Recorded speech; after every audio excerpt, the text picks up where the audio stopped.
Olá, eu sou Ana Isabel Jordão e você está no Previdência em 10 Minutos, aqui na Rede Previdência.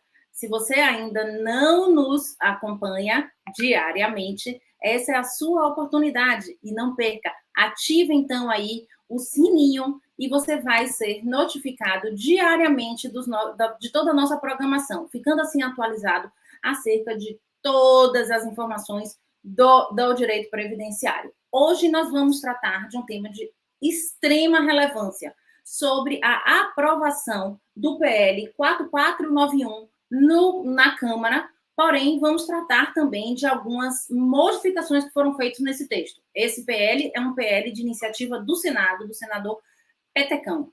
Vamos aprofundar, então, nesse tema de hoje, que trouxe duas grandes novidades. A primeira novidade é realmente a solução da questão do custeio das perícias médicas no âmbito da Justiça Federal e também da Justiça Estadual para as varas de acidente de trabalho.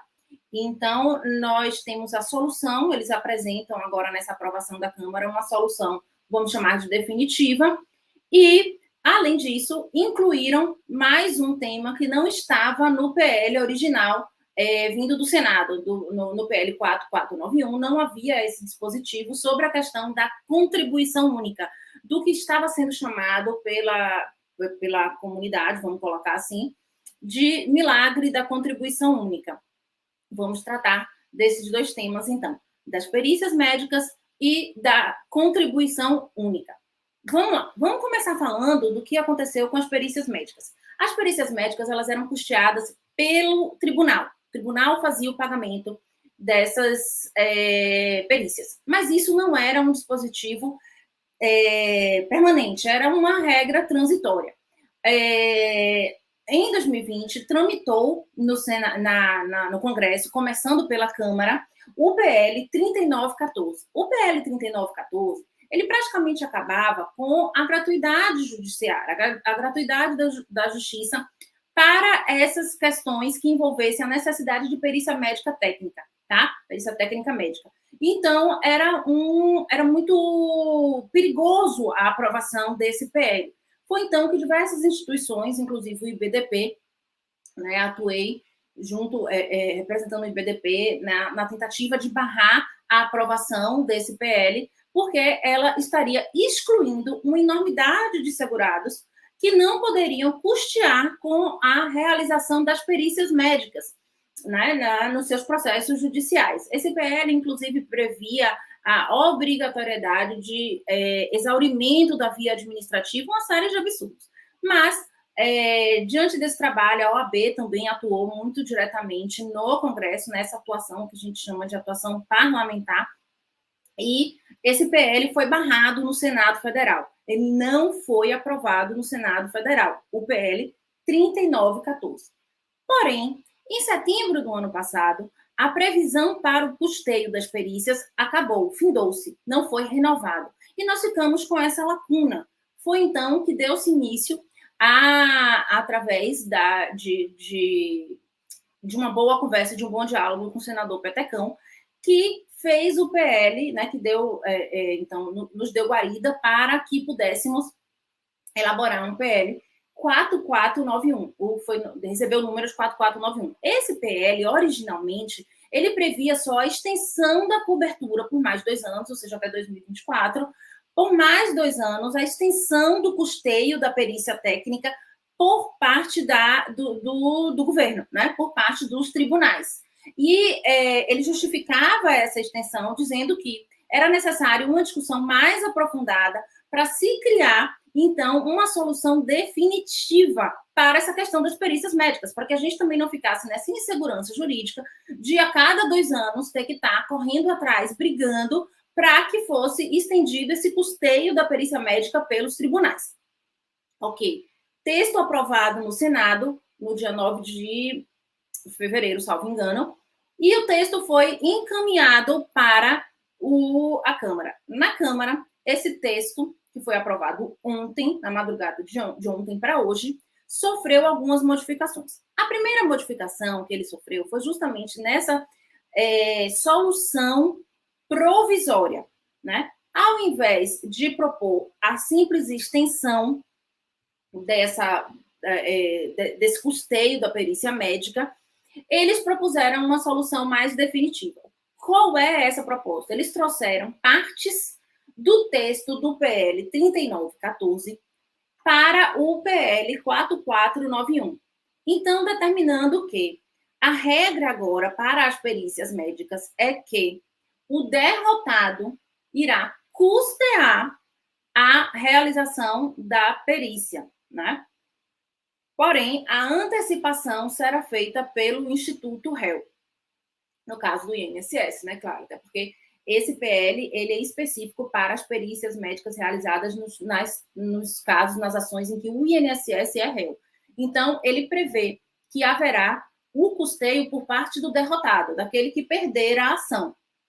E o INSS deverá, então, realizar a antecipação dessa perícia, né, do pagamento desses honorários periciais. Então, o INSS vai antecipar e você vai ter, então, a possibilidade de, lá na frente, caso não seja aprovada a hipossuficiência, o segurado terá que pagar com essas custas, como ocorre hoje, né, como previsto no CPC. Inclusive, o texto do PL, ele traz justamente essa redação. Ele remete ao CPC a regra de custeio, né, do processo, das chamadas custas processuais, incluindo, então, a prova pericial dentro desse âmbito aí das custas processuais, tá?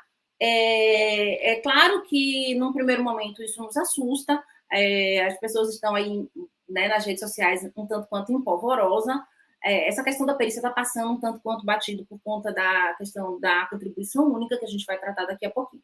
Mas apenas para concluir, e para que a gente possa fechar esse tema da perícia médica, como é que ficou, então, conformado? Se ficar provado que o cidadão pode custear com esse processo, né, não for detentor da justiça gratuita, ele irá, então, caso seja vencido, ou seja, caso não seja comprovada a sua incapacidade, ele irá custear com essa perícia, sendo que haverá a antecipação desses honorários periciais por parte do INSS. Isso é o que está no PL, aprovado ontem, e ele vai voltar para o Senado para novas discussões.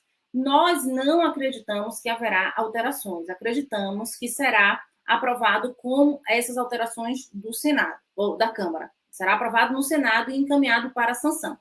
Inclusive, alguns institutos já têm se manifestado no sentido de concordar com esse encaminhamento, porque a questão da perícia médica e dos inúmeros processos que estão já suspensos no Brasil inteiro, né, nos 5 tribunais, demandam essa necessidade de sanção dessa lei, para que isso seja operacionalizado. Aqui, na seção judiciária da Bahia, os processos foram suspensos no final de fevereiro, por falta de verba, não há mais dinheiro para pagar essas perícias, e por conta disso os processos estão suspensos por 3 meses. Então, esperamos, com certa ansiedade, a aprovação desse PL, para que os nossos processos de benefício por incapacidade, né, tanto sejam previdenciários ou sejam assistenciais, eles possam voltar a ter curso, voltar a ter andamento. É um PL realmente de extrema importância.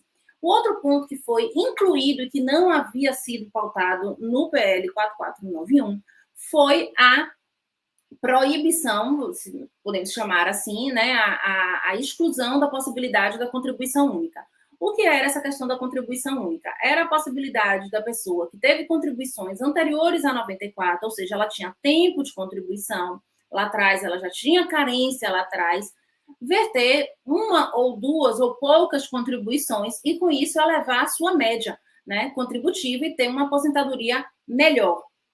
Isso foi vinculado de certa forma, até irresponsável em todas as mídias, em todas as redes sociais, vendido como o milagre da contribuição única. Isso foi apontado no relatório, né, da Câmara, de que houve uma certa mercância em relação a essa questão da contribuição única e que isso desequilibraria o equilíbrio financeiro atuarial do sistema do regime geral de previdência social. Então, criou-se uma regra que é um misto da regra de transição da Lei 9876 de 99 e da contribuição única, estabelecendo-se, então, um divisor mínimo. Este divisor mínimo é de 60% da carência para a aposentadoria. Tá? A carência é de 180 meses.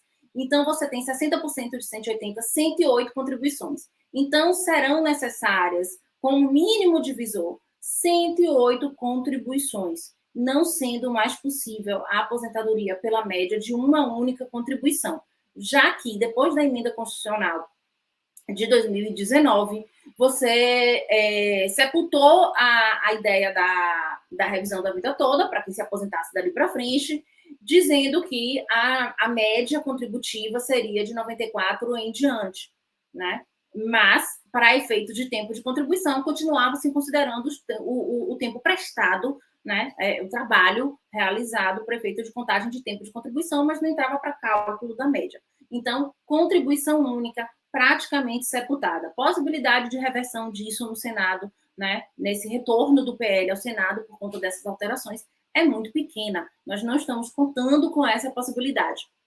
Devendo provavelmente, então, ser aprovado o PL na forma em que retorna agora para o Senado, né? Fiquem ligados, não esqueçam de ativar aqui o sininho, porque qualquer novidade nós lhes manteremos informados. Até a próxima!